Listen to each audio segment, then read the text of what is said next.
All right, let's dive into a book that's really shaken up how people think about money. Yeah, it's pretty much a classic at this point. Rich Dad, Poor Dad by Robert Kiyosaki. That's the one. So many people have told me to read this thing. I'm curious, did you have any preconceived notions about it before we got into it? I mean, just from the title alone, I figured it would be about, like, following in your father's footsteps or something. Uh-huh. But it's actually a lot more nuanced than that, isn't it? It definitely goes deeper than just family legacy. Yeah, it challenges a lot of conventional wisdom about wealth. Absolutely. Kiyosaki really emphasizes the difference in mindsets. Right. Between those who are successful with money and those who, well, struggle. He uses his own upbringing as a prime example. Growing up with two father figures, his own poor dad and his best friend's rich dad. Two contrasting perspectives on money, even though at the time neither one was actually rich or poor. Exactly. So it's not about their actual wealth at that moment, but rather their mindsets and how they viewed money. And those views really shaped their paths. Totally. So his biological father, the poor dad, was highly educated. A school teacher, right? Yeah, and believed in working hard at a good job, The classic path to success. which is what a lot of us are taught, right? For sure, get a good education, find a stable career. But his friend's dad, the rich dad, had a completely different outlook, An entrepreneur, always looking for opportunities. building assets that would generate income. And what's fascinating is how those contrasting views are reflected in the quotes Kiyosaki shares. Right, like the poor dad often said, the love of money is the root of all evil. But the rich dad flipped that on its head, believing the lack of money is the root of all evil. So even though neither dad was super wealthy at the time, their mindsets about money seemed to, like, foreshadow their financial futures. Right, almost like a self-fulfilling prophecy in a way. And this leads into one of Kiyosaki's main criticisms. Oh yeah, he's not shy about this one. He's super critical of the traditional education system. For sure, he argues that schools primarily prepare us to be good employees. Not necessarily financially independent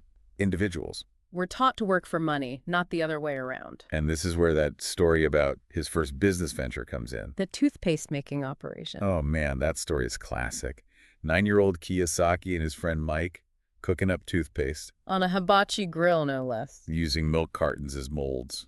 It's amazing. Pure entrepreneurial spirit, right? And their dad's reactions are so telling. The poor dad is instantly worried about counterfeiting and breaking the law. Yeah, he wants them to play it safe. But the rich dad, he's thrilled. He sees their initiative, their hustle.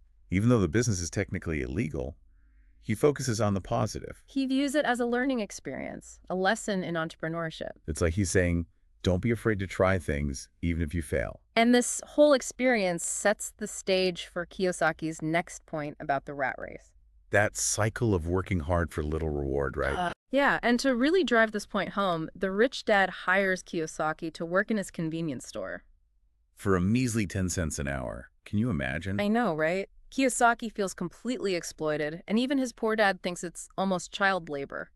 But the rich dad did this on purpose. Oh, absolutely. It was a calculated move. He wanted Kiyosaki to experience that feeling of being trapped, of working for pennies. To make him understand the fear that drives so many people to stay in that rat race. Makes sense.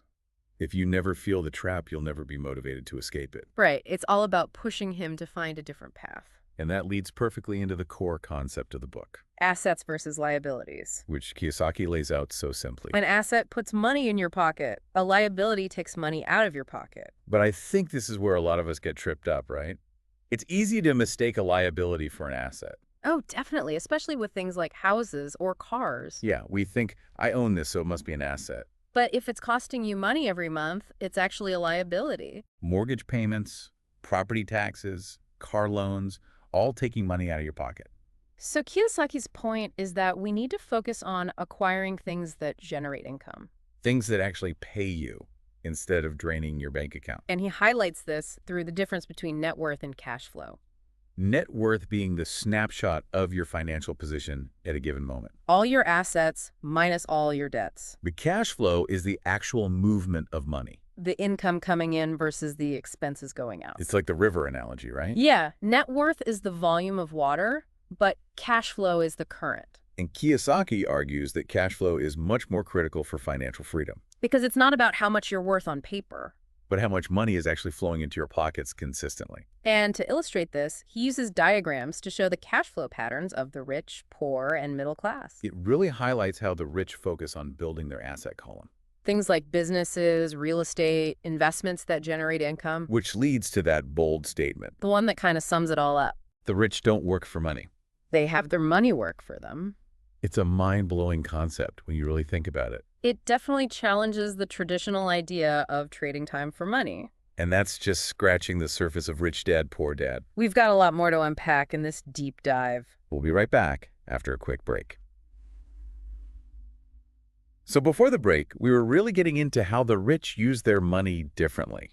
And this is where Kiyosaki digs into some stuff that can be kind of controversial. Yeah, he gets into taxes. He doesn't shy away from it at all. And he uses this example that I didn't see coming. You're talking about the Robin Hood thing, right? Exactly. Robin Hood, stealing from the rich to give to the poor. It's like this classic tale of, fighting for the little guy. Right. But Kiyosaki's Rich Dad didn't see Robin Hood as a hero at all. In fact, he called him a crook. I was like, wait, what? What does Robin Hood have to do with taxes? Kiyosaki argues that this whole take from the rich mentality can actually backfire. How so? Well, he says when you raise taxes on the wealthy, They don't just, passively accept it, do they? no, they use their resources and their knowledge to minimize their tax burden. So they hire savvy lawyers and accountants. Exactly. And they might even lobby for loopholes or changes in the law.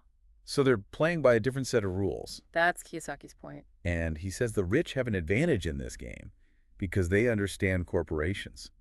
And this is where I think a lot of people get confused. Yeah, because when we hear corporations, we think big, faceless companies. Right, but Kiyosaki is talking about how corporations can be powerful tools for anyone. To protect their assets and reduce their taxes. Legally, I might add. So explain how that works. Well, a corporation is a separate legal entity. Separate from the people who own it. So it acts like a shield. To protect your personal assets. And it also allows for different tax treatment, often more favorable. So the rich can legally reduce their taxes using corporations. That's what Kiyosaki argues. But isn't that kind of unfair? Shouldn't everyone have access to these advantages? Kiyosaki doesn't deny that the system favors those who understand how to use it. He's very upfront about that. And he says if you're always working for money, you're giving the power to your employer. But if your money's working for you, you keep the power and control. He's advocating for financial literacy, for understanding the rules of the game. So you can play it strategically, just like the wealthy do. That's the key takeaway. But I think a lot of people feel overwhelmed by the idea of starting a business or investing. It can definitely feel intimidating. Who you even begin? Well, Kiyosaki talks a lot about finding mentors. People who can guide you and share their knowledge. He also stresses the importance of continuous learning. Reading books, attending seminars, expanding your financial IQ. It's all about becoming financially literate.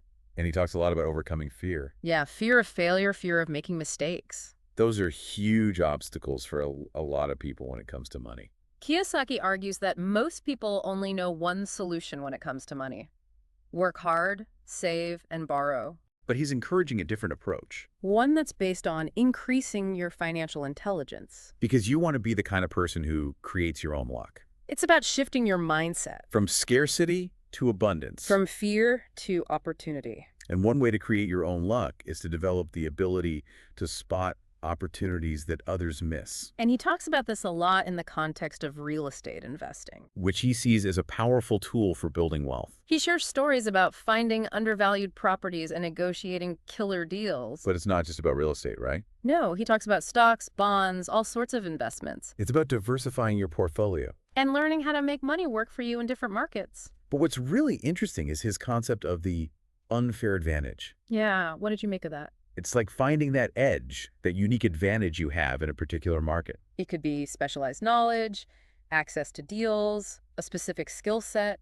It's about seeing value where others don't. Which often requires thinking differently, challenging the status quo. And this all ties back to financial education.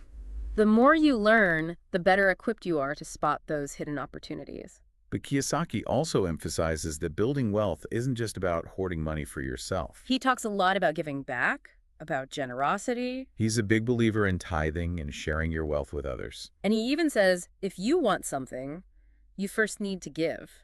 It's like investing in your own good karma.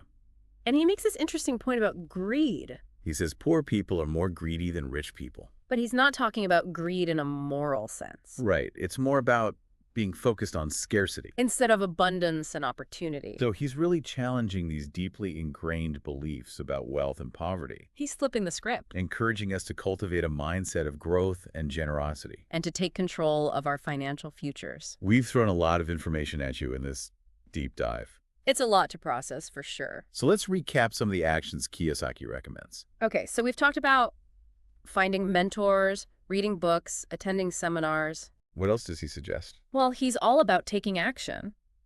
Not just passively consuming information. You have to get out there and make offers, negotiate deals. Don't be afraid to make mistakes. He even says you can't get rich sitting on your butt. Love that quote. He's not sugarcoating it. You have to do the work. And he reminds us that even the most successful people make mistakes. Failure is part of the process. And it's often through those failures that we learn the most valuable lessons. Like he tells that story about Colonel Sanders starting KFC at age 66 After losing everything, to show that perseverance and resilience are key. never give up on your dreams, even when things get tough. He also shares a great quote from Thomas Edison. About how he didn't fail 1,014 times. He just found out what didn't work 1,014 times. It's all about perspective. Don't let fear hold you back. Embrace the challenges that come with growth and learning. Kiyosaki encourages us to step outside our comfort zones. To take risks, even when it feels uncomfortable. And he says, life is much like going to the gym. The most painful part is deciding to go. Once you get past that, it's easy, It's all about taking that first step. even if it's scary. And remember, you don't have to do this alone. Find mentors, coaches, build a support system. It's not just about financial knowledge, it's about personal development too. It's about building a mindset for success. Now, in addition to taking action, Kiyosaki is big on being a savvy investor. Especially when it comes to real estate. He recommends shopping for bargains in all markets. Especially when everyone else is panicking. He's encouraging us to be contrarian investors. To think differently, go against the crowd. Look for opportunities where others don't see them. And he stresses the importance of thinking big. Don't limit yourself. Look for ways to leverage your resources. Collaborate with others. Scale your investments. He also talks about learning from history. Studying the patterns of successful investors and entrepreneurs. Don't reinvent the wheel. Find role models and learn from their experiences. Surround yourself with positive influences. Okay, so we've covered a lot of ground here. From mindsets to investments to taking action. Now, I know some of you might be thinking, this is great, but what if I don't have a lot of money to invest? Or what if I'm not sure about starting a business? Don't worry, we're going to address those questions and more in the final part of our deep dive, We'll explore Kiyosaki's cash flow quadrant. and how it can help you map your own path to financial freedom. We'll also delve into those different types of income. Earned, portfolio, and passive. And how understanding those distinctions can really be key to building lasting wealth.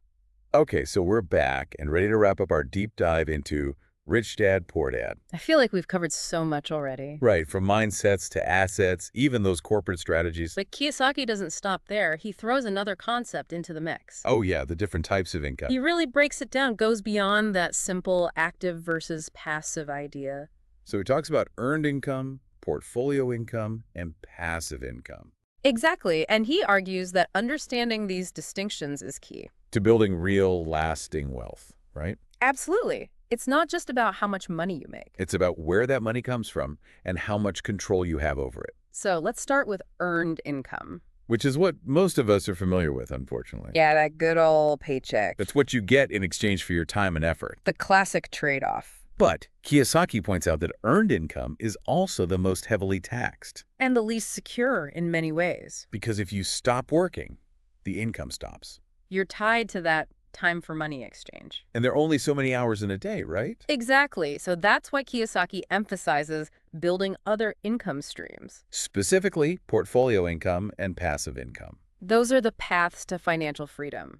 So let's talk about portfolio income, This is the income you earn from investments. like stocks, bonds, mutual funds, that kind of stuff. Right. So your money is doing the work, not just your time. It's a step toward more passive income, right? Exactly. Because ideally, your money is growing even when you're not actively working. You might still need to manage those investments, make some decisions here and there. But the goal is for your money to generate returns without you constantly trading your hours for it. Okay, so that's portfolio income, but then there's passive income. The holy grail for many investors. Money flowing in consistently with minimal effort. It's the dream, right? Definitely. So what are some examples of passive income? Well, Kiyosaki talks a lot about rental properties. That makes sense. You own the property, and the rent payments come in. Exactly. You're not actively working at a job to generate that income. He also mentions businesses that can operate without you constantly being there. Right, like if you build a system or a team that can run things smoothly. Royalties from books or intellectual property also fall under passive income. And dividends from businesses you own but don't actively manage. So the more passive your income streams are, the more freedom you have. To spend your time how you want, pursue your passions, travel. Without being chained to a job. That's the ultimate goal.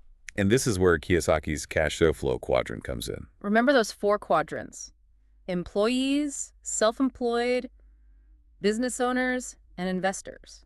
He argues that true financial freedom is found in those business owner and investor quadrants, Because those focus on building assets that generate passive income. rather than relying solely on a job for your livelihood. It's about shifting your focus from earning money to owning things that generate money. But Kiyosaki also stresses something that's absolutely crucial. You're talking about financial literacy, right? Yeah, he believes it's the key to escaping the rat race. It's not enough to just want to be rich. You have to understand how money works. If you want to make it work for you. But that's the problem, isn't it?